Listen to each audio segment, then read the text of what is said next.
नमस्कार दोस्तों, स्वागत है आपके आज की 10 बड़ी और ताजा खबरों में। चलिए शुरू करते हैं पहली बड़ी खबर से। उससे पहले छोटी सी रिक्वेस्ट है कि चैनल को सब्सक्राइब कर लें।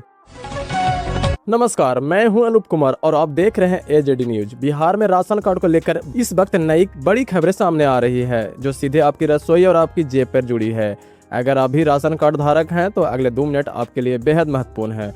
सबसे पहले बात करते हैं ई-केवाईसी की। बिहार सरकार ने खाद्य एवं उपभोक्ता संरक्षण विभाग के साफ कर दिया है कि अब 30 अप्रैल 2026 तक हर हाल में परिवार के सभी सदस्यों का आधार वेरिफिकेशन होना अनिवार्य है। अगर आप चूक गए हैं तो अगले महीने से आपके थाली का निवाला छीन सकता है, यानी आपका राशन कार्ड बंद हो सकता है। वहीं दूसरी ओर सरकार ने गर्मी और त्योहार को देखते हुए एक बड़ी राहत दी है। बिहार के कई जिलों में अब तक लाभार्थी के 3 महीने के राशन एक साथ दिया जा रहा है। इसका मकसद है कि आपको बार बार कोटेदार के चक्कर न लगाना पड़े। लेकिन सावधान, प्रशासन अब उन लोगों पर सख्त कार्रवाई कर रहा है जो संपन्न होने के बावजूद गरीबों का हक मार रहे हैं। शिवहर, मुजफ्फरपुर, गया जिले समेत कई जिलों में जांच तेजी हो गई है और इस तरह हजारों फर्जी राशन कार्ड ब्लॉक किए जा चुके हैं। अगर आपकी जानकारी गलत पाई गई तो आपसे अब तक लिए गए राशन वसूली भी किया जा सकता है। तो अगर आपको अभी तक ई-केवाईसी नहीं करवाया है तो तुरंत अपने नजदीकी पीडीएस दुकान पर जाएं और अपना अंगूठा लगाकर अपनी पात्रता पक्की करें। राशन कार्ड से जुड़ी ऐसे ही महत्वपूर्ण खबरों और सरकारी योजनाओं की जानकारी के लिए जुड़े रहिए हमारे साथ। वीडियो पसंद आया हो तो अपने दोस्तों के साथ शेयर जरूर करें। अब आप शादी ब्याह में बाराती के लिए सरकारी बस बुक कर सकते हैं, जिसके लिए सरकार 240 किलोमीटर पर 7700 रुपये किराया तय किया है। वही आपका डिस्टेंस 50 से 60 किलोमीटर है तो भाड़ा 2000 से 2500 लगेगा। साथ ही आप पर्सनल कार्यक्रम के लिए भी बुक कर सकते हैं। बिहार सरकार के इस नियम का आपका क्या ख्याल है, कमेंट करिए और इस वीडियो को शेयर जरूर कीजिए। बिहार में फिलहाल केवल 3 मंत्रियों का सरकार कार्यरत है। मुख्यमंत्री सम्राट चौधरी के पास 29 विभागों का प्रभार है।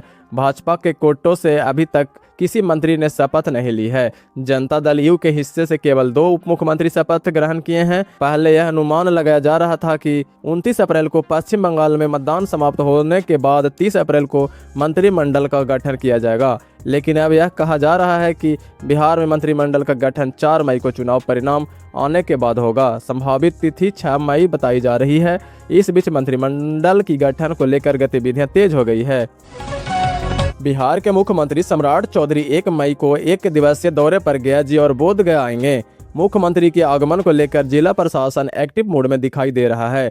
मुख्यमंत्री सम्राट चौधरी का जहां भी संभावित कार्यक्रम है वैसे स्थल पर सुरक्षा, भीड़ प्रबंध, पार्किंग जैसे अनेकों पहलुओं की जांच किया जा रहा है। इसी कार्यक्रम में सोमवार को वरीय पुलिस अधीक्षक सुनील कुमार एवं नगर पुलिस अधीक्षक कोटा किरण कुमार सहित अन्य पुलिस पदाधिकारी विष्णुपद मंदिर पहुंचे। मंदिर में प्रवेश एवं निकास द्वार के साथ साथ सुरक्षा पहलुओं की जानकारी ली। पुलिस प्रशासन ने मंदिर जाने के रास्ते, गर्भगृह स्थल, विष्णु प्रबंधक समिति का कार्यक्रम कक्ष, चुनाव अर्चना, पूजा अर्चना स्थल, देवघाट सहित मंदिर के गलियारों का जायजा लिया। औरंगाबाद जिले के अंबा नवीनगर पथ पर सोमवार को हुई गोलीबारी की घटना में प्रेम प्रसंग का मामला सामने आया है। बेटे की बारात निकलने से ठीक पहले 57 बीघा गांव निवासी सुनील पांडे उर्फ अरुण पांडे को कार सवार बदमाशों ने गोली मार दी थी। अब पुलिस जांच में यह मामला प्रेम प्रसंग से जुड़ा बताया जा रहा है। घायल अरुण पांडे का इलाज पटना के एक अस्पताल में चल रहा है। सब जनों के अनुसार उनकी स्थिति फिलहाल खतरे से बाहर है। घटना को लेकर बताया जा रहा है कि दुल्हन का विक्रम के एक युवक से पहले से प्रसंग संबंध था। दोनों पटना में एक साथ रहते थे। औरंगाबाद जिले के मदनपुर प्रखंड के बेरी पंचायत अंतर्गत पूरन बीघा गांव में आग से जले घरों की सूचना पर रविवार को केंद्रीय मंत्री जीतनराम मांझी जी पहुंचे। इस दौरान उन्होंने ग्रामीणों से मुलाकात कर शिक्षा के महत्व पर जोर दिया और बच्चों को नियमित स्कूल भेजने की अपील की। मंत्री ने कहा कि जब तक शिक्षा नहीं होगी तब तक लोग अपने अधिकारों को ठीक से समझ और हासिल नहीं कर पाएंगे। उन्होंने ग्रामीणों को संबोधित करते हुए कहा कि हर माता पिता को अपने बेटा बेटी को पढ़ाना चाहिए। माघी में भावुक अंदाज में उन्होंने अपने जीवन का उदाहरण देते हुए कहा, हमार बाबूजी भगतई करत रहलन। गांव में लोग उनका भगतवा कहे। जब हम पढ़े जात रही तब बाबूजी खेत में हल जोतते रहथिन। लोग ताना मारत कहे बेटा को पढ़ा के कलेक्टर बनेबा, लेकिन बाबूजी कहूँ के बात न सुनलथिन और हमार पढ़ावलथिन। उन्होंने आगे कहा कि आज उसी शिक्षा का परिणाम है कि वे आज कलेक्टर से भी ऊंचा पद पर हैं, समाज और देश की सेवा कर रहे हैं।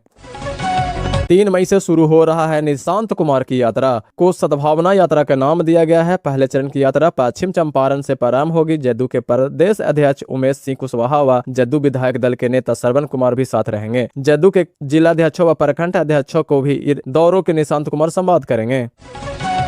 पटना एसके पुरी थाना क्षेत्र के नागेश्वर पथ स्थित एक हॉस्टल में नीट की तैयारी कर रहे मुजफ्फरपुर के छात्र श्रेयम ने जहर खाकर आत्महत्या कर ली।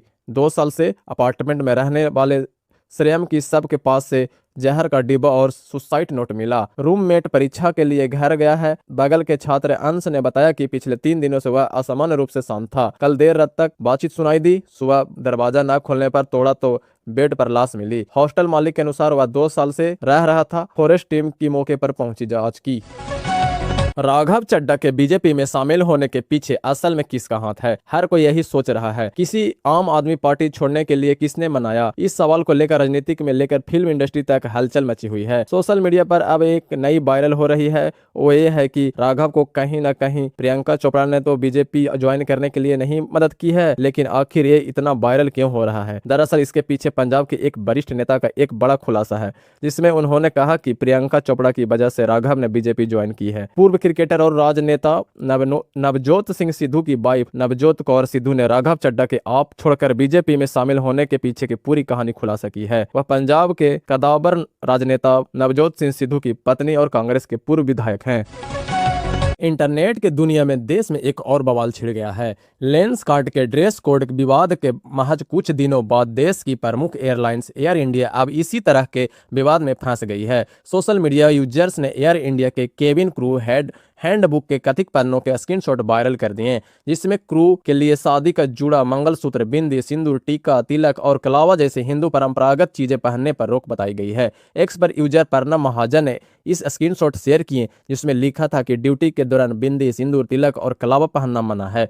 पोस्ट तेजी से वायरल हुई और हजारों यूजर्स ने तीखी प्रतिक्रिया दी। कई यूजर्स ने सवाल उठाया कि जब मुस्लिम देशों की एयरलाइंस में हिजाब की अनुमति है, तो भारत के राष्ट्रीय एयरलाइंस क्यों हिंदू प्रतीकों पर रोक लगा रही है? कुछ ने इसे हिंदू विरोधी भाव से जोड़ा, जबकि अन्य ने लेंस कार्ड विवाद से तुलना की।